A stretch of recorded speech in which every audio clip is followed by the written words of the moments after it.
380 millions. 380 millions, c'est le nombre de nos frères et sœurs qui sont persécutés dans le monde aujourd'hui, selon le dernier rapport de Portes Ouvertes. 380 millions, pour mettre ça un petit peu en perspective, c'est 45 millions de personnes de plus que la population totale des États-Unis d'Amérique. En un an seulement, 3100 chrétiens ont été abattus pour leur foi, uniquement au Nigeria. 4000 églises ont été fermées en un an seulement, uniquement au Rwanda. Et toujours en un an seulement, plus de 2000 chrétiens sont détenus en raison de leur foi, uniquement en Inde.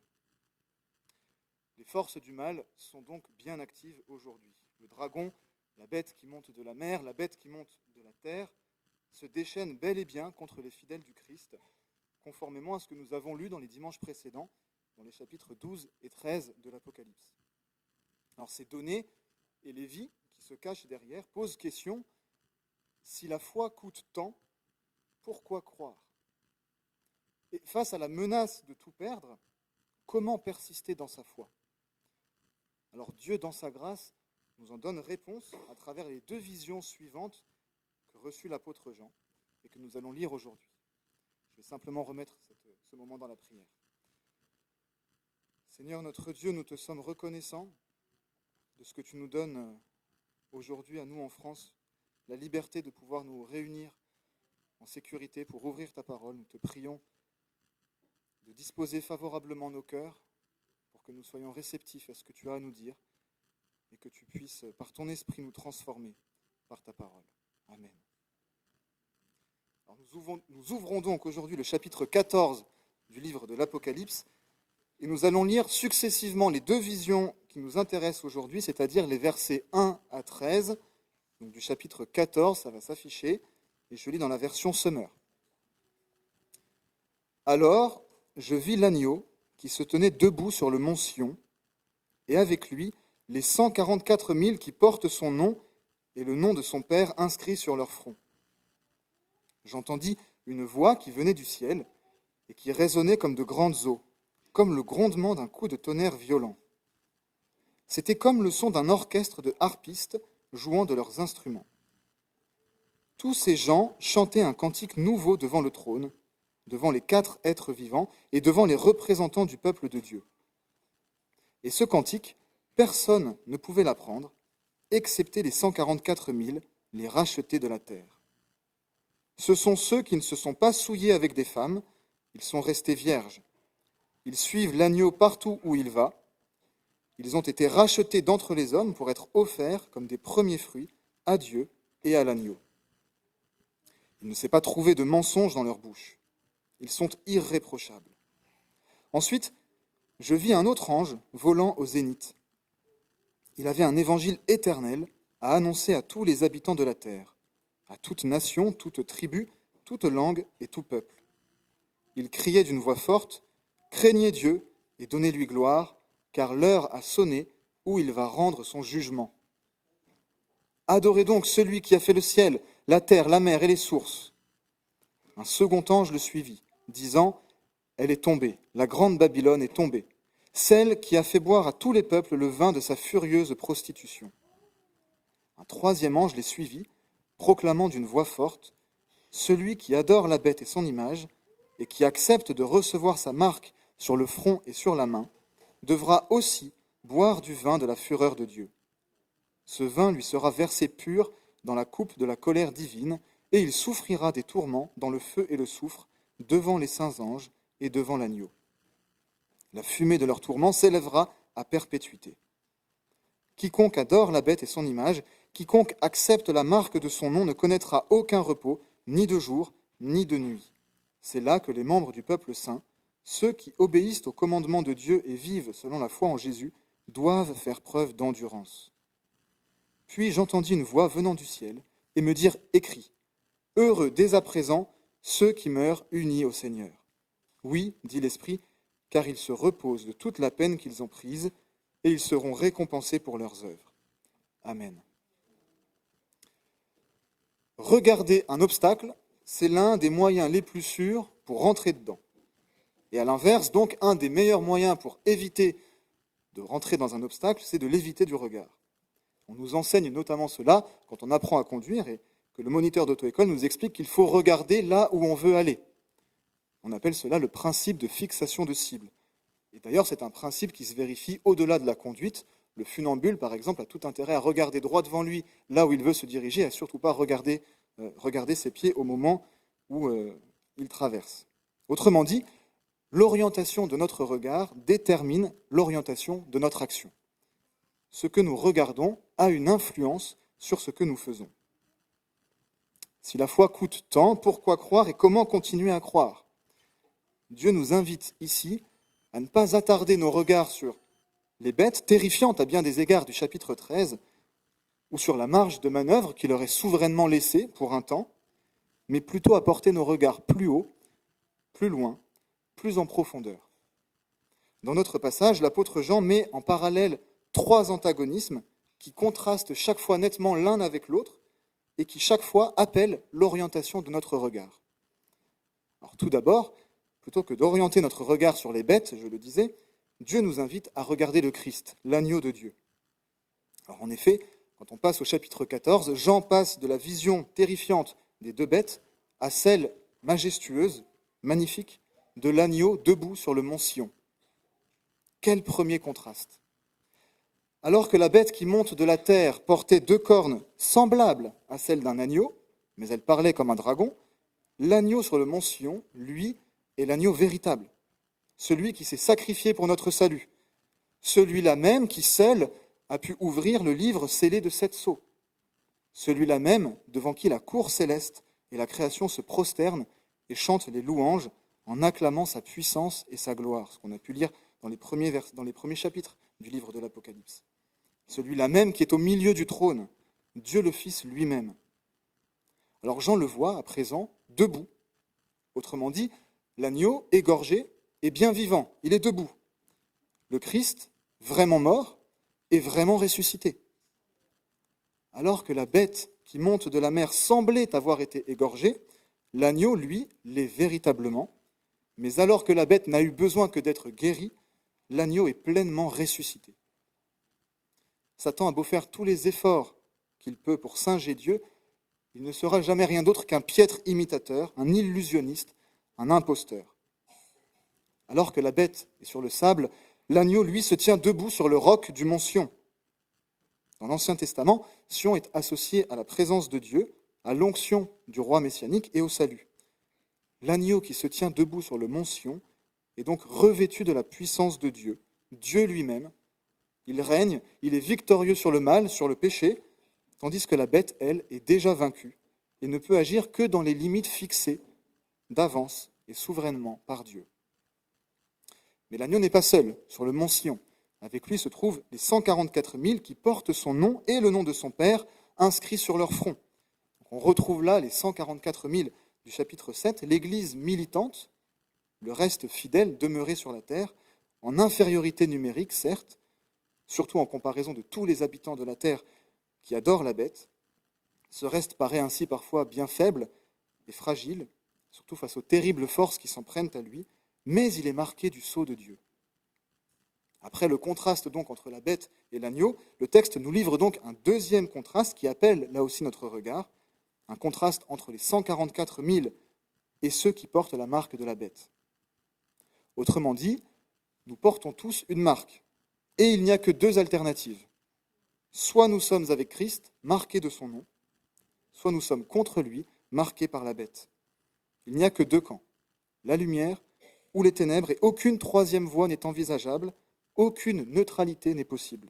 Jésus lui-même a déclaré, Matthieu 12, verset 30, « Celui qui n'est pas avec moi est contre moi ».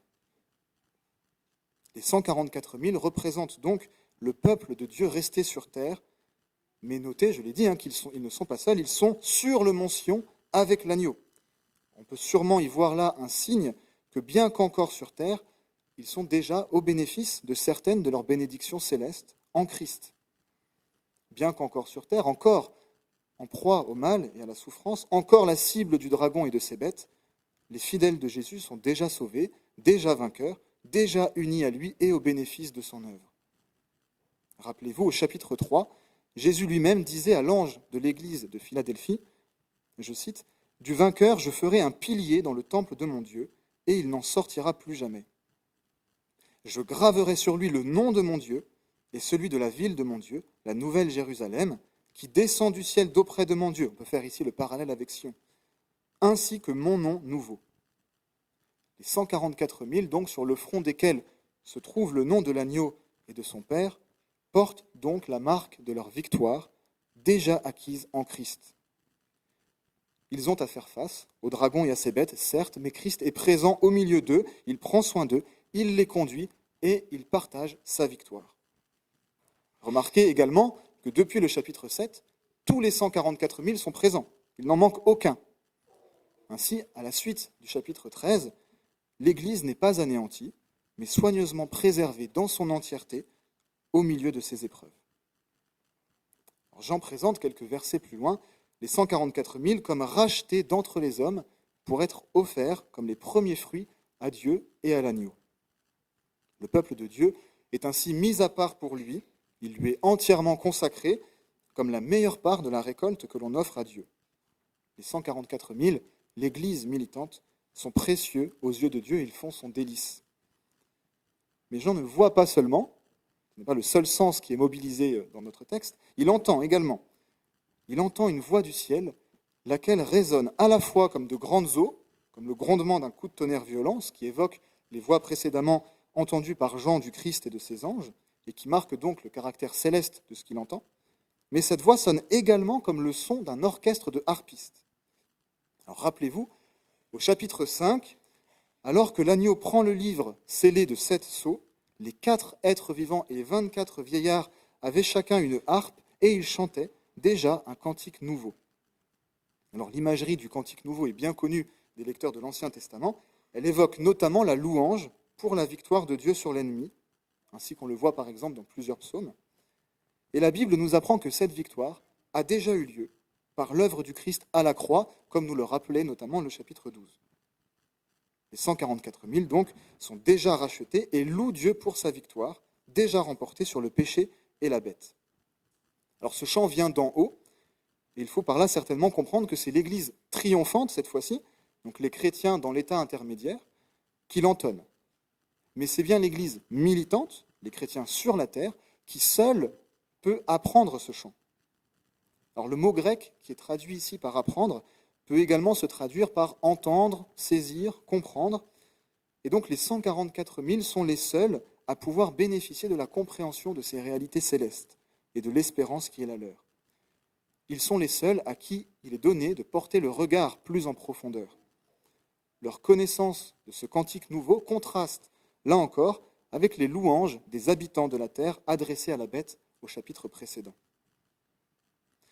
Jean va plus loin ensuite dans sa description des 144 000, et il les décrit comme ceux qui ne se sont pas souillés avec des femmes, mais sont restés vierges. Alors cette image des hommes restés vierges est à nouveau une image qu'il ne faut pas prendre à la lettre. En effet, jamais dans la Bible, la relation sexuelle maritale n'est présentée comme un péché, bien au contraire, elle est une bénédiction. Or, nous l'avons vu à plusieurs reprises, les 144 000 représentent l'ensemble du peuple de Dieu resté sur la terre, et non pas seulement des hommes qui seraient restés vierges. Donc c'est une image, et à travers cette image, il faut plutôt la comprendre en lien avec l'image qui est largement employée dans les Écritures de l'idolâtrie, comme d'une prostitution. Ainsi, les 144 000 sont vierges en ce qu'ils ne se sont pas laissés corrompre par le monde, par les bêtes et le dragon, mais ils sont restés fidèles à l'agneau, le Christ. Ainsi donc, les 144 000 suivent l'agneau, le Christ, partout où il va. Ils lui sont fidèles et ils marchent à sa suite. Il ne s'est pas trouvé de mensonges dans leur bouche, mais ils sont au contraire irréprochables, nous dit notre texte. Autrement dit, ils ne flanchent pas sous la pression de la bête et du monde. Ils ne renient pas Christ, ni par leurs paroles, ni par leurs actes, mais ils demeurent dans la vérité, au contraire du malin qui, lui, est menteur. Et cela parce que l'agneau demeure avec eux. Dans la deuxième vision de notre texte, Jean voit 3 anges. Le premier d'entre eux annonce à tous les habitants de la terre un évangile éternel, une bonne nouvelle éternelle, et il appelle tous les hommes à adorer Dieu et à lui rendre la gloire qui lui est due. Mais si l'évangile est une bonne nouvelle, la bonne nouvelle par excellence, il comporte également l'annonce d'un jugement. Jésus disait en effet, « Dieu a envoyé son Fils dans le monde non pas pour condamner le monde, mais pour qu'il soit sauvé par lui. Celui qui met sa confiance en lui n'est pas condamné. » C'est la bonne nouvelle de l'Évangile. Mais celui qui n'a pas foi en lui est déjà condamné, car il n'a pas mis sa confiance en la personne du Fils unique de Dieu. Jean 3, verset 18. L'annonce de l'Évangile appelle donc une prise de position, une décision de vie qui a des conséquences pour l'éternité. Et là encore, il n'y a que deux voies possibles. Mettre sa confiance en Christ, et donc recevoir son salut, ou le rejeter et demeurer dans la condamnation du péché. Suivre le Christ ou suivre la bête. Le deuxième ange, quant à lui, annonce la chute de la grande Babylone. Alors Babylone, dans la Bible, c'est le symbole des royaumes qui s'opposent à Dieu et qui persécutent son peuple. Elle est puissante, elle est attractive parce qu'elle séduit toutes les nations par tout ce qu'elle offre de richesses terrestres et charnelles, et c'est ainsi qu'elle enivre les nations du vin de sa prostitution. Tous sont sous son charme, au détriment de leur lucidité spirituelle. Alors notez là encore le contraste entre la prostitution de Babylone et la virginité des 144 000. Mais sitôt que l'évangile est annoncé à tous les peuples, elle tombe. Jésus l'avait annoncé en Matthieu 24, verset 14, je cite là encore, « Cette bonne nouvelle du règne de Dieu sera proclamée dans le monde entier pour que tous les peuples en entendent le témoignage. Alors seulement viendra la fin. » La fin de la grande Babylone, la cité de l'Antichrist, aussi puissante peut-elle être aujourd'hui, est certaine.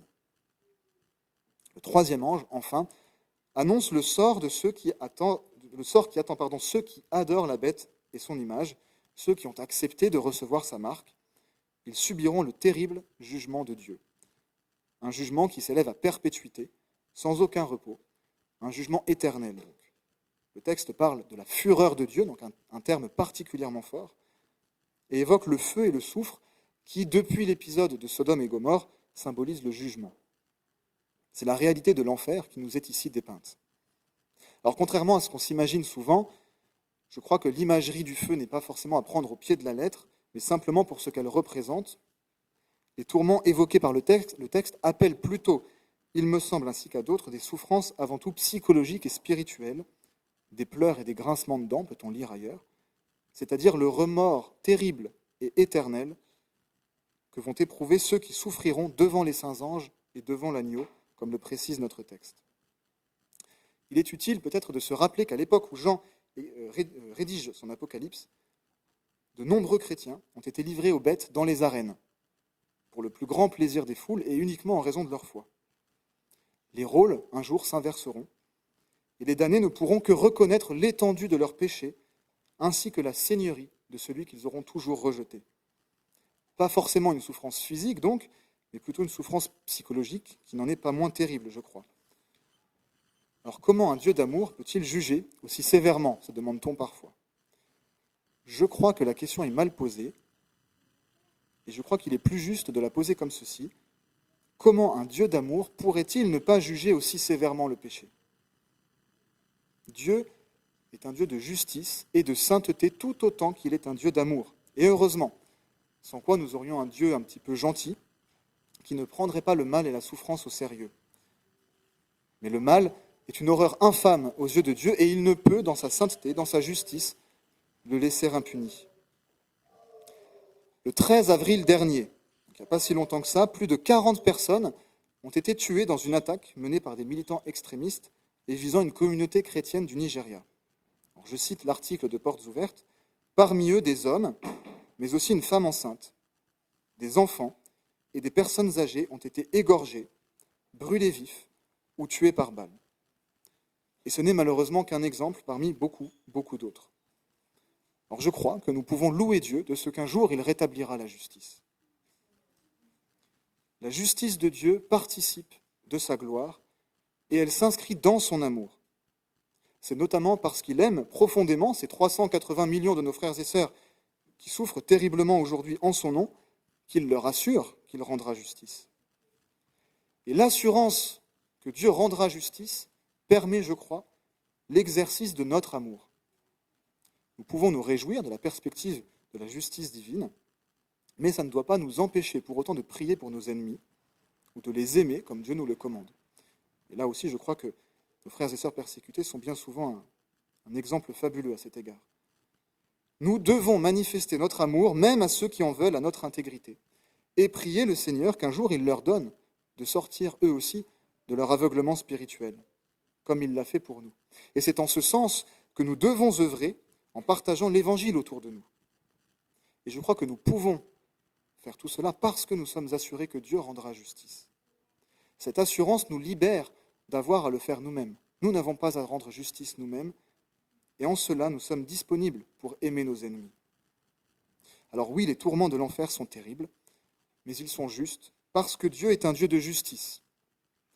Alors que Babylone a fait boire de son vin aux nations, il sera donné à ceux qui l'ont suivi de boire du vin de la fureur de Dieu. L'image n'est pas sans rappeler la prophétie d'Habacuc concernant la Babylone de son temps, je cite, « Malheur à toi qui force ton voisin à boire et qui vide ton outre jusqu'à l'ivresse pour pouvoir contempler sa nudité. Toi aussi, tu seras rassasié d'infamie au lieu de gloire. Toi aussi, tu boiras, et puis l'on te mettra à nu pour découvrir ton incirconcision. Ton tour viendra de boire la coupe de la colère que l'Éternel te tendra de sa droite. Le déshonneur recouvrira ta gloire. » Habacuc, chapitre 2, versets 15 et 16.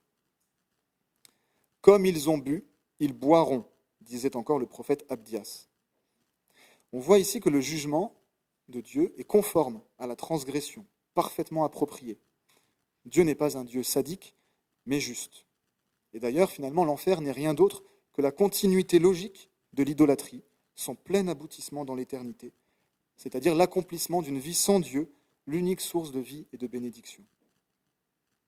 Alors poursuivons notre texte. Donc à nouveau, un contraste saisissant doit là aussi attirer nos regards, alors que nous venons d'apprendre le sort terrible de ceux qui auront suivi la bête.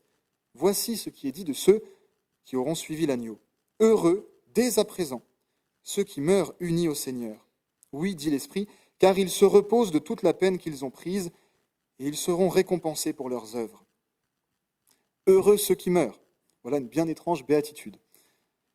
Mais il ne s'agit pas de n'importe quelle mort, vous l'aurez noté, mais de ceux qui meurent unis au Seigneur, et voilà qui fait toute la différence.